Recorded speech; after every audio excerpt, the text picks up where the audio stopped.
बरसाती मेंढक है जो कभी इधर कभी उधर 50-100 इधर जवान मर जाए ताकि उनकी शहादत पे मैं 2024 जीत सकूं और फिर से एक बारी सत्ता में आ सकूं और अय्याशियों करता रहूं। कोई हिंदू हम तो चाहे संविधान बिल्कुल बिल्कुल चलेगा। हम 80% थे, 20% कहाँ से आए तुम लोग? 80% हिंदू है पूरे भारत में। नमस्कार दोस्तों, मैं हूं अक्षय और इस वक्त मैं लखनऊ में मौजूद हूं।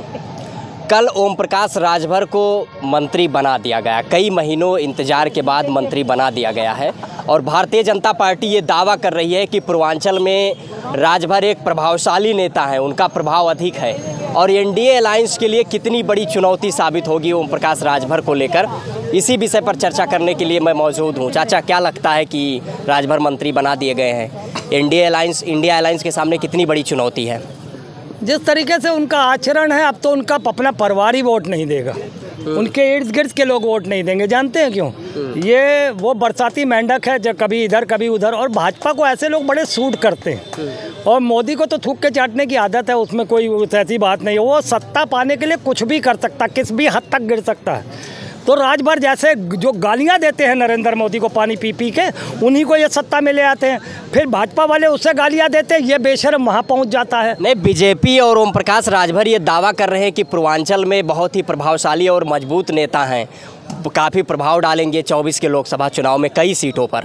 मैं कह तो रहा हूँ, आपके उनके अपने घर का वोट नहीं मिलेगा। ये लोग, ये राजभर जैसे लोग अपनी कास्ट को भी बदनाम करते हैं। ये जो जाति होती है ना, राजभर कोई गया गुजरा नहीं है, वो भी देश का नागरिक है, मगर ऐसे लोग, राजभर जैसे लोग अपनी कौम को भी बदनाम करते हैं कि हम मेंढक की तरीके से हैं, पैसे के लिए इधर, पैसे के लिए उधर, या सत्ता में कोई पद नहीं मिला तो इधर से उधर। और भाजपा को मैंने बार कहूँगा, ऐसे लोग भाजपा को बड़े पसंद आते हैं, जो थूक के चाटने वाले होते हैं, क्योंकि मोदी को भी ऐसी आदत है। तो वो बाकी कोई सवाल। चलिए, आप राजभर के कलर, पार्टी के कलर का कपड़ा पहन लिए हैं, राजभर का। ये देखिए, एक मिनट सुनिए, ये नारायण जी का कलर है। एक मिनट, ये नारायण जी का कलर है, हमारे भगवान से कल मंत्री बनाए गए और आपका ड्रेस चेंज हो गया। और मैं सरदार हूँ और ये मेरी पगड़ी का भी कलर है। ये सुनिए, देखिए, ये तो एक पगड़ी का कलर है हमारे। एक मिनट कंप्लीट तो हो जान दीजिए। एक तो ये पगड़ी का है, दूसरा ये नारायण का है और तीसरा ये राजभर का है। और राजभर ने कोई उससे रजिस्टर्ड नहीं करा रखा है। हम भगवा पहन ले और कोई आ जाए और हमसे कह दे अरे ये तो भाजपा में आ गए भगवा पहने हुए। अरे, देश के प्रधानमंत्री जी कहते हैं कपड़ों से पहचान लेता हूं मैं। वो तो पता नहीं कैसे पहचान लेता, उसकी बातें ना करो यार। नरेंद्र मोदी की बातें कैसे कर ले तो? वो तो अगर वो पहचाना होता, प्रधानमंत्री है, अगर वो पहचाना होता तो 1.25 साल से किसान सड़क पे ना होते, और फिर 3 महीने से किसान सड़क पे ना होते। वो कपड़े नहीं देखता, वो सिर्फ अपने नाम बदलना और नाम धरना जानता है। जैसे सिख किसानों को खालिस्तानी, मुसलमान किसानों को पाकिस्तानी। देखो, शिक्षा, रोजगार, स्वास्थ्य, नौकरियां, महंगाई, सुरक्षा पर बात नहीं करेगा, वो देश को तोड़ने की बात करेगा। देश का प्रधानमंत्री नहीं है वो। कभी चौकीदार, कभी जुमलेबाज, कभी गरीब झोले वाला, कभी कुछ। प्रधानमंत्री तो कभी भी नहीं रहा वो देश के ऊपर। वो एक बिल्डर बन के आया है। मंदिर तोड़ना, मस्जिद तोड़ना, मदरसे तोड़ना, मेट्रो बनाना, वंदे मातरम बनाना, दुबई में मंदिर बनाना, उसका यही काम है। वो प्रधानमंत्री नहीं है, वो जनता का प्रधानमंत्री नहीं है, जनता के हितों के लिए नहीं आया। वो बिल्डर बन के आया है, उसने कॉन्ट्रैक्ट लिया हुआ मंदिरों, मस्जिदों और मंदिरों का। फिर भी 400 पार का नारा दे रहे हैं। भैया, एक बार धोखा खाएंगे, 2 बार धोखा खाएंगे। अब जनता इतनी बेवकूफ़ तो नहीं है।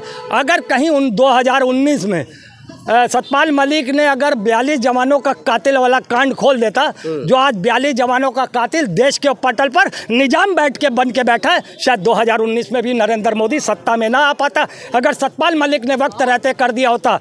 42 जवानों का कातिल आज क्या ढूंढ रहा है मालूम है?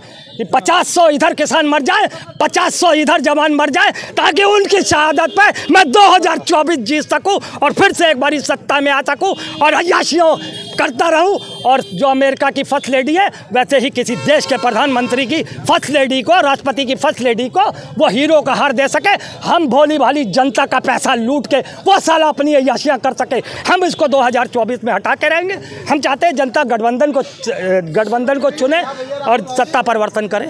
चलिए, क्या लगता है चाचा, मोदी जी कहते हैं पूरी दुनिया में, देश में, दुनिया में मोदी जी का डंका बज रहा है। हाँ, डंका तो बज रहा है आदरणीय प्रधानमंत्री जी का, लेकिन उन्होंने एक डंका और पिटवाया था कि मेरी सरकार 2 करोड़ लोगों को प्रतिवर्ष रोजगार देगी, देश से भ्रष्टाचार समाप्त करेगी, देश से महंगाई समाप्त करेगी, विदेशों में जमा काला धन ला के देश में खुशहाली लाएगी। उस पर तो डंका बजा दिए। वो कितने लोगों को रोजगार दिए? नहीं दिए। महंगाई चरम पे है, भ्रष्टाचार चरम पे है, तो क्या किए हैं वो?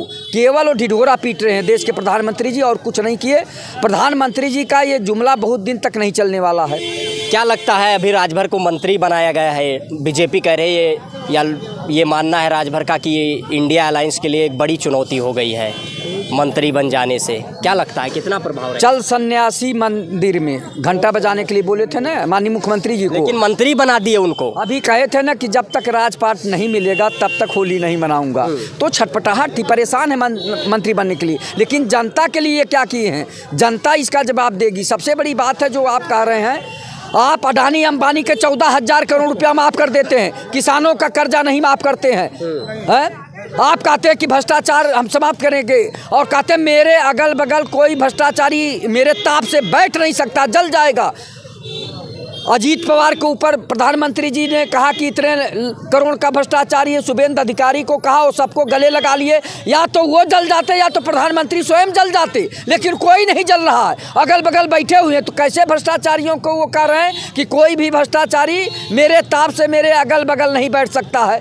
प्रधानमंत्री जो कहते हैं वो करते नहीं हैं, समझे आप। भ्रष्टाचार तो चरम पे चला जा रहा है इनके। और सुनिए, इतना नहीं है, इन्हीं के शासनकाल में कहते ना कि मैं देश का चौकीदार, मैं 145 करोड़। अभी समय मोदी का परिवार चल रहा है। हाँ, तो दोनों बातों पे मैं आ रहा हूँ। जब इनकी चौकीदारी में विजय माल्या, मेहुल चौकसी, नीरव मोदी लाखों हजार करोड़ रुपया लेके भाग गए, हमारा चौकीदार सोता रहा। हम लोग सोच रहे थे चैतन्य चौकीदार है, जागरूक चौकीदार है, सजग चौकीदार है, वो तो चला गया, मामला खत्म हो गया। अब क्या कह रहे हैं, क्या कर रहे हैं? मोदी का सारा परिवार यही कर रहे हैं। कहाँ का परिवार है? मणिपुर आपका परिवार नहीं है? वहाँ जल रहा था, कत्लेआम हो रहा था, वहाँ क्यों नहीं देखने गए? सुल्तानपुर में कांड हुआ, और देवरिया में कांड हुआ, फतेहपुर में कांड हुआ, कानपुर में कांड हुआ, वहाँ मारे जा रहे हैं, तो वहाँ आपका परिवार नहीं, वहाँ क्यों नहीं गए? उनकी सुध लेना चाहिए ना। आप अभी पुलिस भर्ती अभ्यर्थियों को डंडा से पिटवा रहे हैं, और किसान आपका परिवार नहीं है। कील कांटे और गोले बारूद चलवा रहे हैं, कील कांटे ठोकवा रहे हैं, वो आपका परिवार नहीं है। और कह रहे हैं कि सारा परिवार आपका है। 145 करोड़ जनता अगर आपका परिवार है, तो पूरा पैसा कैसे अडानी अंबानी के पास जा रहा, और परिवार भुखमरी के कगार पर है, परेशान है, तो उस पर क्यों नहीं ध्यान देते हैं? परिवार उनका केवल 2 है, अडानी और अंबानी और अमित शाह, यही सब परिवार है। 3-4 खानदान उनके परिवार हैं। देश की जनता का खून पसीने की कमाई केवल 2-4 पूंजीपतियों को दे रहे हैं आदरणीय प्रधानमंत्री जी। अगर वो ईमानदार होते, और मैं उनकी पूजा करता अपने घर में फोटो लगाकर, अगर वो 3-4 काम कर दें, केवल सारे देश के MP, सारे देश के MLA, सारे देश के IAS, IPS, PPS, PCS की संपत्ति जांच करा लें। कहाँ से लखनऊ में बड़ी बड़ी कोठियाँ हवेली आई, कहाँ से नोएडा, गाजियाबाद में, नैनीताल में आई, और कहाँ से बड़े बड़े कृषि फार्म बनवाए, और 5-5, 6-6 फार्चूनर कहाँ से लेके आए हैं, और उनके बच्चे अमेरिका, ऑस्ट्रेलिया पढ़ रहे हैं। तो और जिनके नाम लिए वो फार्चूनर, उनकी जीवन स्तर देखे, क्या वो फार्चूनर खरीद सकते हैं? किसके नाम लिए हैं? और उनके निधि का पैसा किसके स्कूल में गया? उस स्कूल का जो है मान्यता कितने कमरे पे हुआ है, इसकी जांच करा दे, मैं उनका जीवन भर पूजा करूंगा। ये भ्रष्टाचार के सौदागर हैं ये मोदी जी, और ये हमारे बड़े भाई बैठे हुए हैं जो माननीय मुख्यमंत्री जी हैं, वो कहते हैं zero tolerance, zero tolerance, zero tolerance, और कहते हैं अपराध मुक्त उत्तर प्रदेश। टॉप 10 अपराधी लिखा पढ़ी में 75 जिले में है।